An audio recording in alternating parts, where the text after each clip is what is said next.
Hey crafty friends, it's Courtney Brickner, the CV behind the Crafty Brick. Welcome to my YouTube channel if you are new here. If you've been here before, welcome back. I'm excited to share a new project today with you, the viral Clack fans. You guys, these are so fun to make and really fun to just go around the house and annoy your family and like scare them with Clack. And I've been having too much fun with mine. I want to share how you can do it if you don't have a wide format printer, because I don't. And I was able to cut the design into multiple pages, piece it together so that I've got a seamless pattern when I sublimate. And I want to share that with you today. So we're going to walk through the software that I use to cut the image up into multiple pages, where I'm going to show you how to cut the paper, because I do cut it in a specific way so that I can have a seamless design. And then I'm going to show you how I press it and get it all onto our fan. I got these fans from Atlanta Vinyl. If you want information on any of the materials that I use, you can check the description below and you'll get all of that. But how about we get our boots on the ground and go ahead and get started with how I'm going to show you how to do this.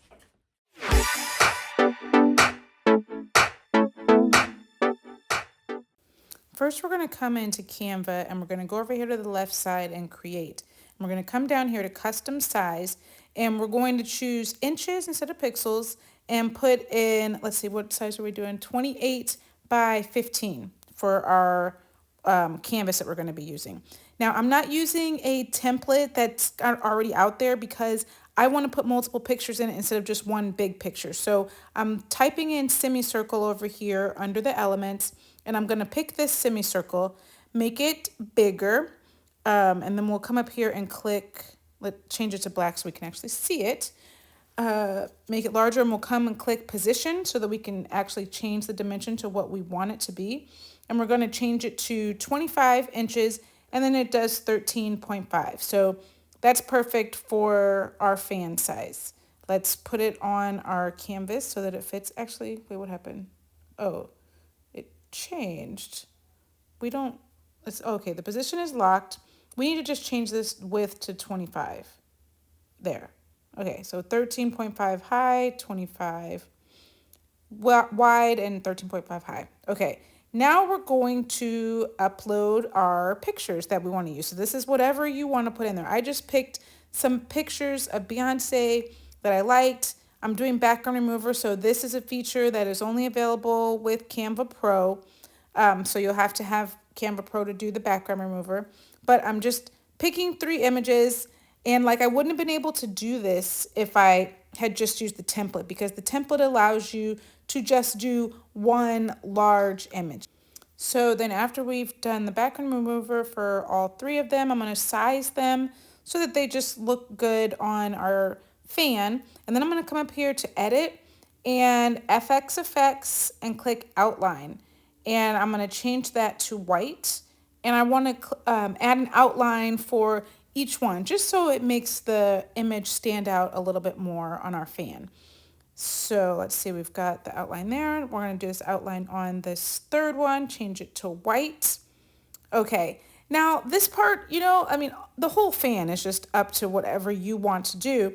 But then I'm going to come over to elements, and I'm going to type in sparkle.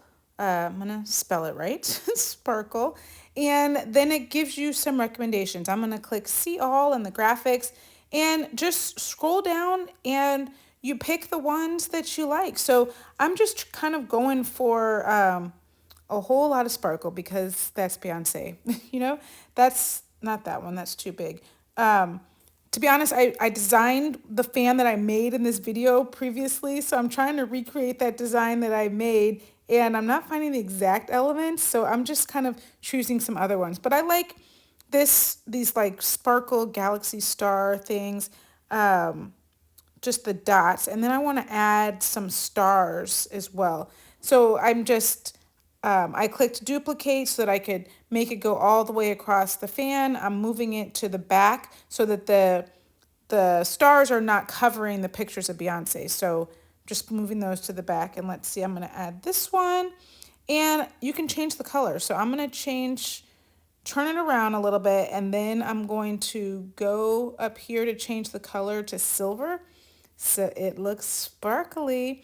And just gonna play with the size, duplicate it, flip it horizontally so that I can just place it on the fan the way that I like it looking. So this is all, personal preference.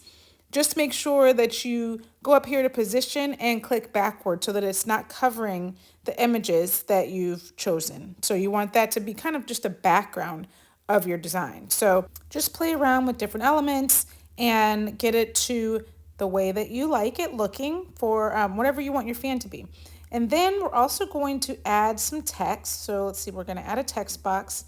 And I want it to say the Cowboy Carter. Just need to make this a little bit bigger and move it to the center. It's not clicking the right layer. Let's get the right layer. And here we go. Move it to the center. Perfect. Now we're going to highlight the text that it pops up with on the default. Type Cowboy Carter, and I want the tan harmony. Here we go. There we go. Tan harmony font, harmony. And then we're going to click effects, and we want it to be curved. We're going to make that a little bit larger. This curve is definitely a little too curved. So let's make it a little bit larger, move it to the center, and then we're going to come back over here to the left and then just slide this curve a little bit more so it's wider, and 52 seems good. And then we're going to choose another effect. We're going to choose echo and change the color to black so that we can actually see it better. So I really like the way this looks. Now we're going to click share, download. We're going to keep it PNG, make our pixels a little bit higher, and then click download. And now we're ready to move to the next step.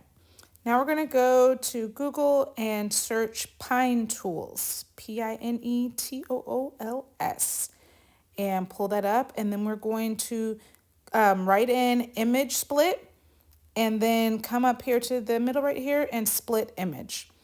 Now we're going to choose our file. So the file that we just downloaded, and then it comes into the software. We're going to click horizontally and 4 for the quantity of blocks, and then click split image. Then it gives us 1, 2, 3, 4 different pages. We're going to download the zip file. And then when you click on that download, you open up your zip file. Let's see, where did it go? Up here. And you'll see 4 different pages. So then you're just going to go ahead and print that out on whatever printer you have. Now that we got our pages divided in Pine Tools, we're going to go ahead and print them out. I'm going to be having 4 different pages, and I'm using my Sawgrass 1000 printer, and I'm using 11 by 17 sized paper. This printer will go up to 13 by 19, but I don't have the bypass tray, so I just need to stick with my 11 by 17, and it works fine for this project. All right, here we've got 1, 2, 3, and 4. So we're going to go ahead and cut those. All right, I've got my paper and I've got my heat tape here. So let's put it the way that it's going to be going. And then we'll start from the left side. So I'm not going to cut this one at all. It's got that white line there. I'm going to keep that so that I have something to put my tape on. This one I am going to cut, and I'm going to cut it all the way along the line here.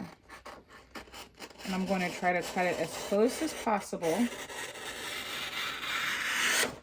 so I don't have any white showing, like especially on this part where the black is. Then I'm going to take my tape and I'm going to put it on the back of my paper.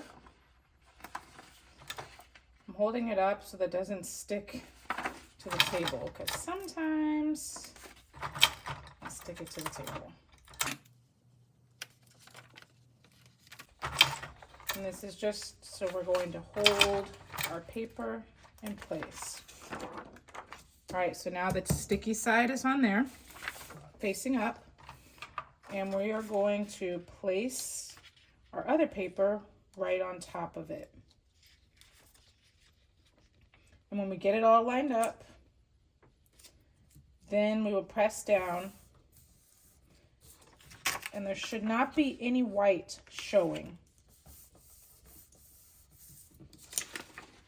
So your design should be totally lined up, so you shouldn't see any white from the under page. Now we'll leave the white on this paper and we'll cut this side.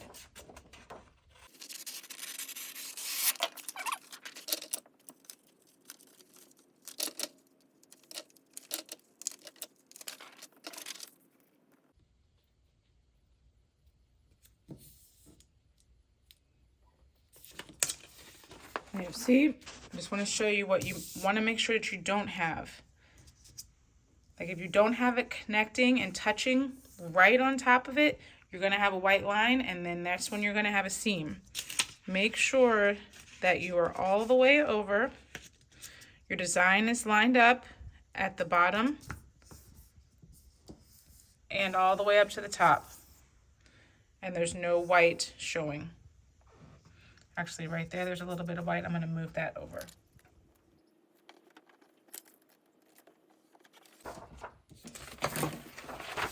And now we'll finish up with this last piece.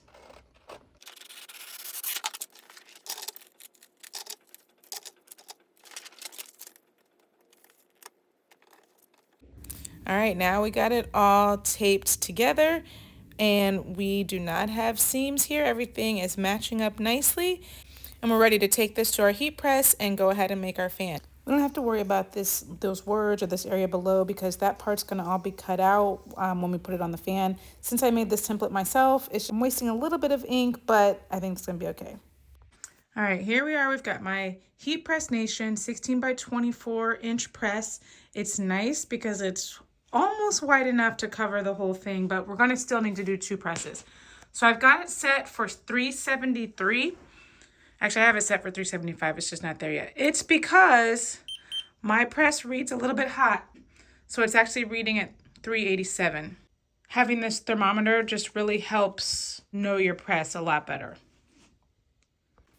First thing we're going to do is take our fan and our lint roller and just make sure we've got off any little residue, any lint, dust, particles that might mess with our sublimation press. And then we're going to do a quick pre-press to get all the moisture out of the fan. Just a few seconds to smooth it out, get the moisture out, and get it ready for sublimating. Then we need to put a piece of blowout paper on the bottom of our press to protect our press. This is actually going to be really important because since I designed this myself and I didn't use a template and I just used a semicircle, all that ink that's on the bottom is going to bleed onto my butcher paper. So I already know there's going to be a lot of ink there. So I just want to make sure that I have enough butcher paper or blowout paper covering the bottom of my press.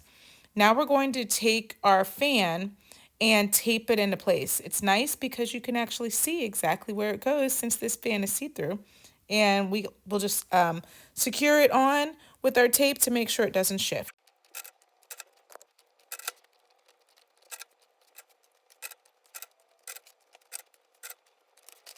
Okay, now we're ready to flip our paper over. I don't know what I was thinking. I should have put some blowout paper on top, but I totally forgot. Oh my gosh. I don't see any ink, so I'm really, really hoping that no ink got on my press. I'm going to have to clean it afterwards. But now that we did the first side, we still have a little bit of the fan that hasn't pressed. So I'm just going to make sure that I've got more butcher paper over here on this side. And this time I'll put it on the top just in case.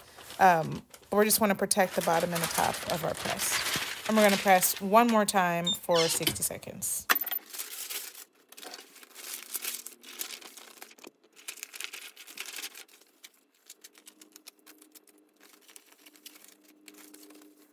Look how good it turned out. We finished with the hard part. Well, not so hard, but we finished with the part that's the most work, and now we're ready to put it together. Now that we've got the fan all sublimated, it is time to put it all together. So I just take the fan arms, fan them out so that they're even.